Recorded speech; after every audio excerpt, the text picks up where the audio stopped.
Assalamualaikum warahmatullahi wabarakatuh.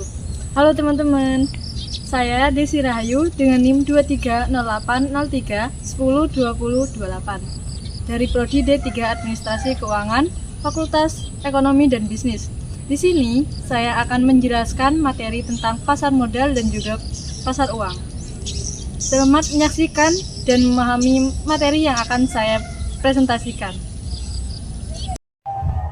Hai teman-teman, jadi di sini saya akan menjelaskan materi pasar uang dan juga pasar modal. Nah, sebelum masuk ke pembahasan materi, saya akan memberitahukan terlebih dahulu apa aja yang akan saya bahas pada kali ini.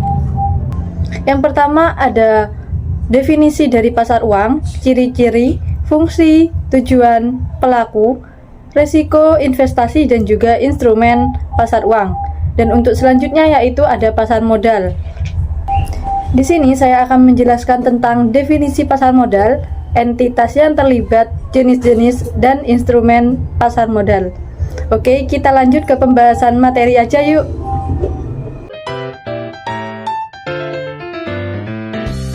Jika kita membicarakan tentang pasar uang, maka kita akan berhubungan dengan penyediaan dari pinjaman dana, namun dalam jangka waktu yang terbatas dan tergolong pendek. Pasar uang ini merupakan suatu kelompok pasar di mana instrumen kredit jangka pendek yang umumnya berkualitas tinggi diperjualbelikan. Beragam jenis produk yang digunakan dalam pasar uang ini merupakan commercial paper, sertifikat dari Bank Indonesia Deposito yang berupa tabungan. Ciri-ciri pasar uang sendiri, yang pertama yaitu menekankan pada pemenuhan dana jangka pendek. Yang kedua, mekanisme pasar uang ditekankan untuk mempertemukan pihak yang mempunyai kelebihan dana dan membutuhkan dana. Lalu yang ketiga yaitu tidak terikat pada tempat tertentu seperti halnya pasar modal. Fungsi pasar uang yaitu yang pertama sebagai perantara dalam perdagangan surat-surat berharga berjangka pendek. Yang kedua sebagai penghimpun dana berupa surat-surat berharga jangka pendek. Yang ketiga sebagai sumber pembiayaan bagi perusahaan untuk melakukan investasi. Yang keempat yaitu sebagai perantara bagi investor luar negeri dalam menyalurkan kredit jangka pendek kepada perusahaan di Indonesia. Tujuan pasar uang ini sendiri dibagi menjadi dua, yaitu dari pihak yang membutuhkan dana dan juga menanamkan dana. Untuk yang pertama dari pihak yang membutuhkan dana. Yang pertama untuk memenuhi kebutuhan jangka pendek. Yang kedua untuk memenuhi kebutuhan likuiditas. Yang ketiga untuk memenuhi kebutuhan modal kerja. Dan yang keempat sedang mengalami kalah clearing. Sedangkan bagi pihak yang menanamkan dana, yaitu yang pertama untuk memperoleh penghasilan dengan tingkat suku bunga tertentu. Yang kedua membantu pihak-pihak yang mengalami kesulitan keuangan. Yang ketiga yaitu spekulasi. Untuk selanjutnya yaitu pelaku pasar uang atau orang yang melakukan kegiatan dalam pasar uang. Pelaku yang pertama yaitu bank, yang kedua yayasan, yang ketiga dana pensiun, yang keempat perusahaan asuransi, yang kelima perusahaan besar, yang keenam yaitu lembaga pemerintah, yang ketujuh lembaga keuangan lain, dan yang kedelapan yaitu individu masyarakat.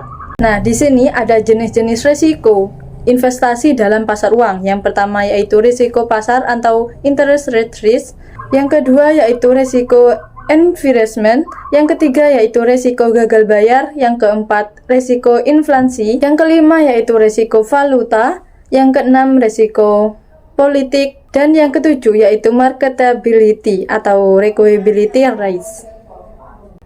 Nah, di sini juga ada instrumen pasar uang. Yang pertama yaitu ada interbank call money, yang kedua sertifikat Bank Indonesia atau SBI, yang ketiga yaitu sertifikat deposito, yang keempat surat berharga pasar uang atau SBPU, yang kelima yaitu banker acceptance, yang keenam ada commercial paper, yang ketujuh treasury bill, dan yang kedelapan ada repurchase agreement. Nah, tadi kita sudah membicarakan tentang pasar uang. Nah, sekarang kita akan membicarakan tentang pasar modal. Nah, mungkin dari teman-teman ada yang tahu nih, apa sih pasar modal itu? Jadi pasar modal itu adalah lembaga keuangan yang mempunyai kegiatan berupa penawaran dan perdagangan efek atau surat berharga. Pasar modal merupakan pasar untuk berbagai instrumen keuangan jangka panjang yang diperjualbelikan baik dalam bentuk hutang maupun modal sendiri, baik yang diterbitkan oleh pemerintah, public authorities, maupun perusahaan swasta. Entitas yang terlibat atau pelaku pasar modal yang pertama yaitu emiten. Emiten adalah perusahaan yang menjual kepemilikannya kepada masyarakat atau go public. Emiten ini bertujuan untuk memperoleh tambahan dana yang digunakan untuk memperluas melakukan pengalihan pemegangan saham. Yang kedua ada investor. Investor atau pemilik dana atau pemodal adalah badan atau perorangan yang membeli pemilikan suatu perusahaan go public. Untuk yang ketiga ada lembaga penunjang. Lembaga penunjang berfungsi sebagai penunjang atau pendukung bekerjanya pasar modal. Lembaga penunjang tersebut yaitu penjamin emisi, penanggung, wali amanat, perantara perdagangan efek, perusahaan surat berharga, perusahaan pengelolaan dana, dan biro administrasi efek. Nah, di sini juga ada jenis-jenis pasar modal. Apa aja sih jenis-jenis pasar modal itu? Yang pertama yaitu pasar perdana. Pasar perdana adalah penjualan perdana efek atau penjualan efek oleh perusahaan yang menerbitkan efek sebelum efek tersebut dijual melalui bursa efek. Pasar perdana merupakan penawaran saham pertama kali dari emiten kepada para pemodal selama waktu yang telah ditetapkan oleh pihak penerbit, sebelum saham tersebut diperdagangkan di pasar sekunder. Yang kedua yaitu pasar sekunder. Pasar sekunder adalah penjualan efek setelah penjualan dari pasar perdana berakhir. Manfaat pasar sekunder bagi perusahaan sebagai tempat untuk menghimpun investor lembaga dan perseorangan. Untuk yang terakhir yaitu instrumen pasar modal. Yang pertama adalah saham. Saham adalah sertifikat yang menunjukkan bukti kepemilikan suatu perusahaan dan pemegang saham memiliki hak klaim atas penghasilan dan aktiva perusahaan. Untuk instrumen yang kedua yaitu obligasi dan obligasi konversi. Obligasi adalah sertifikat yang berisi kontrak antara investor dan perusahaan yang menyatakan bahwa investor atau pemegang obligasi telah meminjamkan sebuah dana kepada perusahaan. Sedangkan obligasi konversi adalah obligasi yang dapat ditukarkan dengan saham biasa pada harga tertentu sesuai perjanjian. Untuk yang ketiga yaitu ada produk derivatif.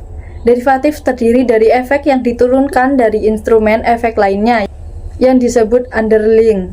Beberapa macam instrumen derivatif di Indonesia yaitu bukti right, waran, kontrak berjangka indeks saham, dan reksadana. Sekian materi yang dapat saya presentasikan dan juga saya paparkan. Semoga teman-teman dapat memahami materi yang saya presentasikan. Sekian video yang dapat saya sampaikan dan materi yang saya sampaikan. Kurang lebihnya mohon maaf. Wassalamualaikum warahmatullahi wabarakatuh.